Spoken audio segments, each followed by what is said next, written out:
This is the first time I'm doing this genre. ఇంతకుముందు dramas చేశాను, family dramas చేశాను, family thrillers చేశాను, but this is like a proper romantic comedy.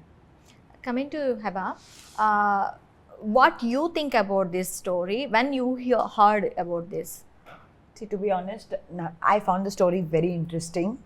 And plus, there was a lot of room for the actors, not just me, the actors in general. There are only 5 characters in the film. So, every character had a lot of scope to perform. And plus, this, I usually, like when I'm selecting a film, I look at it whether I'll watch that film if I wasn't in the film. So, from that point of view, I liked it. Like, even if I wasn't in the film, I would want to watch it at least once. So yes, this was one of those stories where I was like, okay, I want to do this.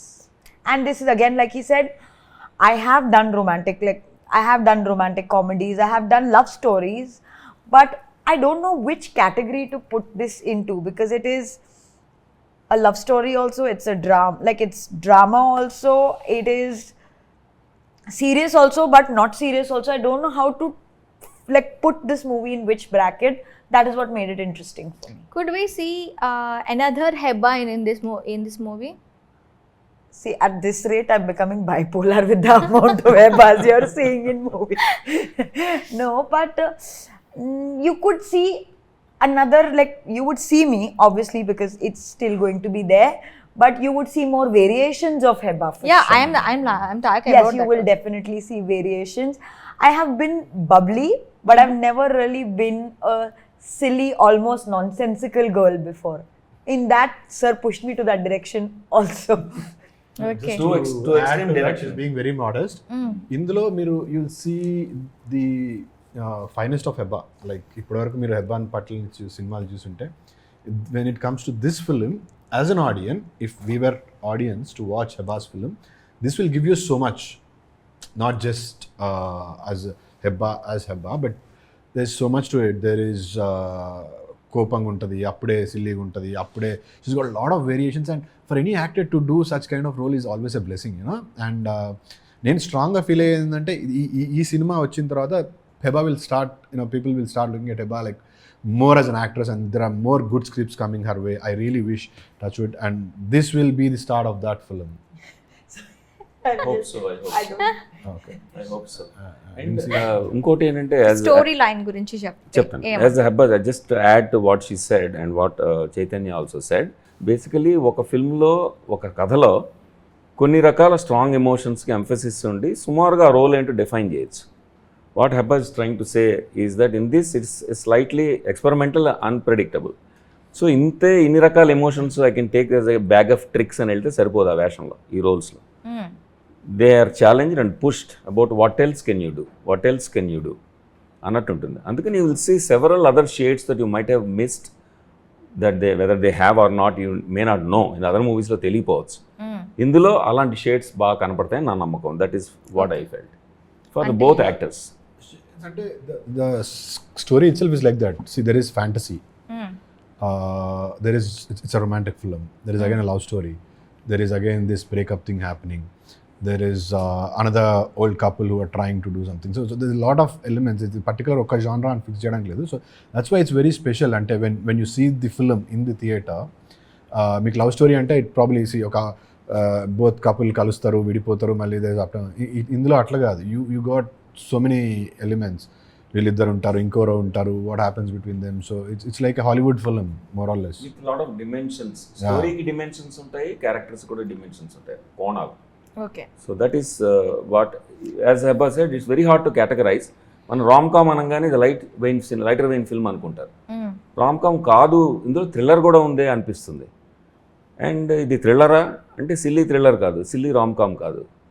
And రెండు కలిపిన ఈ కాంబినేషన్తో musical element ఉంటుంది, aesthetics ఉంటాయి, చక్కని story message కూడా ఉంటుంది మళ్ళీ. Okay. So a combination of everything ఉంటుంది. No boring and complete entertainment అని చెప్తున్నారు. ఎస్, కంప్లీట్గా ఎంగేజింగ్గా ఉంటుంది ఆడియన్స్కి, whether they agree with the principle or whatever I'm trying to say or not, but they are with us. Okay, all 2 ఈ hours. Story line ని మీరు ఎక్కడి నుంచి పికప్ చేసుకున్నారు? Every story has a based line, అంటే every మనకి ప్రతి కథ తీసుకుంటే ఎక్కడో ఒక దగ్గర ఇన్స్పైర్ అయ్యి ఆ స్టోరీ అనేది బయటకు వస్తుంది. సో మీరు ఈ స్టోరీని ఎక్కడి నుంచి పిక్ చేసుకున్నారు? సార్ పెళ్ళైన తర్వాత హనీమూన్కి వెళ్దాం అనుకున్నాను, అప్పుడు కుదరలేదు.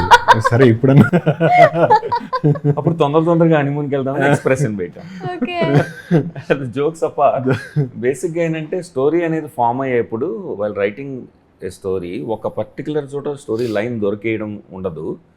But we get inspired by so many things. It could be a Hollywood film a little bit, it could be little bit from my brother story, my own marital story.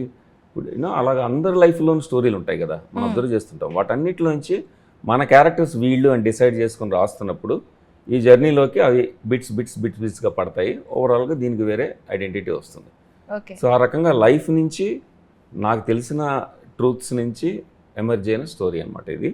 And it will have some inspired movies that I watched and grew up and I'm inspired by. Sir, as a film school dean, Annapurna film మీరు ఒక డీన్గా ఉంటూ ఇప్పుడు ఈ direction side వచ్చారు. First debut అనుకుంటా ఇది మీకు తెలుగులో. సో మీకు అంటే మీ ప్రొఫెషన్ ఎంతవరకు ఇది కోఆపరేట్ చేసింది మీకు? బేసిక్గా just to say, Annapurna film స్కూల్లో ప్రిన్సిపల్గా 4 years చేశారు. తర్వాత ఈజ్ ఇన్ టు యుఎస్లో he used to teach acting ఇక్కడ ఉన్నప్పుడు, కానీ తర్వాత అక్కడ I did masters in screenplay and acting అవన్నీ చేసున్నారు. He also line produced couple of Bollywood films. ఏం సినిమా అది? ABCD 2 and Happy Ending. వాటికి he was the line producer there. So we have a production company in Hollywood, Los Angeles, with which we do production services and co-productions అన్నమాట. సుమారుగా 26 films చేసాం so far. Okay. So అన్నిట్లో ఒక చోట నేను executive producer, ఒక చోట line producer, ఒక చోట కాస్టింగ్ డైరెక్టర్, కో ప్రొడ్యూసర్, ఇట్లా వేరియస్ డిజిగ్నేషన్స్లో చేస్తూ ఆ ఫిల్మ్స్ అన్ని కూడా కంట్రోల్డ్గా we do them. We front end productions for outsiders అనమాట. సమ్ సర్టన్ రెగ్యులర్ క్లయింట్స్ ఉంటారు. సో దాంతో ఆల్ డిపార్ట్మెంట్స్లోనూ ఒక ప్రొడక్షన్ చూసుకునే ఎక్స్పీరియన్స్ను ఆ ఛాలెంజ్ నాకు ఉంది always. So I learned. At the same time academic teaching as a professor of acting and screenplay. I've done that in Annapurna. I led the school. వీటన్నిటిలో కూడా ప్రిపేర్ స్టూడెంట్స్ కదా, we prepare students and we learn so much from the students also. తర్వాత doing is different అండి from teaching. అవును, చెప్పడం తేలిక, చేయడం కష్టం. అంతే. ఇప్పుడు సినిమా తీసిన తర్వాత ఇది బాగుంది బాగాలేదు చెప్పడం తేలిక అవ్వచ్చు, కానీ సినిమా తీయడం కష్టం అవ్వచ్చు. అలాగా ఆ సినిమా ప్రిన్సిపల్స్ ఎలా తీయాలి ఏంటని మేము పాఠం చెప్పేప్పుడు ఒక పర్స్పెక్టివ్ ఉంటుంది. When I'm doing it, I could become totally naive or first timer while writing. I better be like that. At the back of my mind, experience ఉపయోగపడచ్చు, కానీ I have to be fresh, learn again while writing. So టీచింగ్కి డైరెక్టింగ్కి అంత తేడా ఉంటుంది. నేను డైరెక్టింగ్లోకి రావడానికి inspiration ఏంటంటే, first నేను డైరెక్టర్గానే స్టార్ట్ అయ్యాను. ఓకే. ఇంగ్లీష్ ఫిల్మ్స్ డైరెక్ట్ చేశాను, 2 ఇంగ్లీష్ ఫిల్మ్స్ డైరెక్ట్ చేశాను. ఓకే. 2 అవార్డ్ విన్నింగ్ ఫిల్మ్సే. కానీ ఫ్యాకల్టీ క్వాలిఫికేషన్స్ నాకు ఉన్నాయి కాబట్టి I worked as a full time professor and then adjunct professor.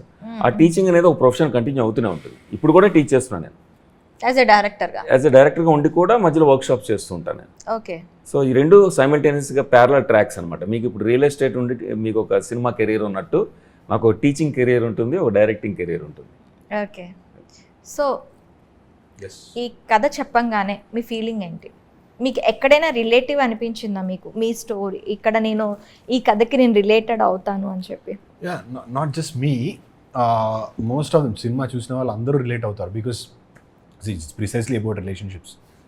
So ఇవాళ today's generation, I think everybody must have been in at least 1 relationship or 1 breakup, as a matter of fact. So everybody who's in a relationship and had a breakup will definitely relate to this. ఖచ్చితంగా relate అవుతారు. ఒకవేళ లేని వాళ్ళు, రిలేషన్షిప్లో లేని వాళ్ళు, అవని వాళ్ళు కూడా they related to this story. Because ఇది మన లైఫ్లో, మన లైఫ్లో కావచ్చు, లేకపోతే పక్కన వాళ్ళ లైఫ్లో కావచ్చు, ఫ్రెండ్స్ స్టోరీ కావచ్చు, ఎక్కడో ఒక దగ్గర ఏదో ఒక పాయింట్ కనెక్ట్ అవుతుంది. అరే మన ఫ్రెండ్స్ ఇద్దరు లవ్ చేసుకున్నారు, పెళ్లి చేసుకున్నారు, మళ్ళీ విత్ ఇన్ నో టైం విడిపోతున్నారు, లేకపోతే అసలు there was no reason for them to separate, అసలు ఎందుకు విడిపోయారు. దెర్స్ లాట్ ఆఫ్ ఒక lovers going to a marriage and then going to a divorce. This is it's a graph. So ఈ ప్రాసెస్లో love ఉంటుంది, తర్వాత ఒక పాయింట్కి వచ్చేసరికి హేట్రెడ్ ఉంటుంది, ఇదంతా ఉంటాయి. అందరూ అండర్గో అయ్యే ఎమోషన్స్ ఏవి, పెళ్ళైన వాళ్ళు పెళ్ళి కాని వాళ్ళు, everybody has to go through this because that's life. So ఏదో ఒక పాయింట్ ఎక్కడో ఒక మీ లైఫ్లో కావచ్చు, వాళ్ళ లైఫ్లో కావచ్చు, ఎక్కడో ఒక దగ్గర ఖచ్చితంగా కనెక్ట్ అవుతారు. So that's why it's more relatable. Any film, not this but any film on relationships will be very relatable to us because we experience it in our personal lives. ఇందులోకి వచ్చేసరికి ఏంటంటే చిన్న ఫ్యాంటసీ ఎలిమెంట్ ఉంటుంది. ఊరికే ప్లెయిన్గా వీళ్ళిద్దరు ఇలా కలిశారు, ఇలా విడిపోయారు, ఇలా ఉండకూడదు, ఇలా ఉండాలి అని చెప్పకుండా the device was to make them understand in an entertaining way. దానికోసమని ఒక ఫ్యాంటసీ యాడ్ చేశారు. సో ఊరికే చెప్తే ఎవరికి ఎక్కదు, దాన్ని కొంచెం ఫ్యాంటసైజ్ చేసి చెప్తేనే ఎక్కుతుంది. We all have fantasy. So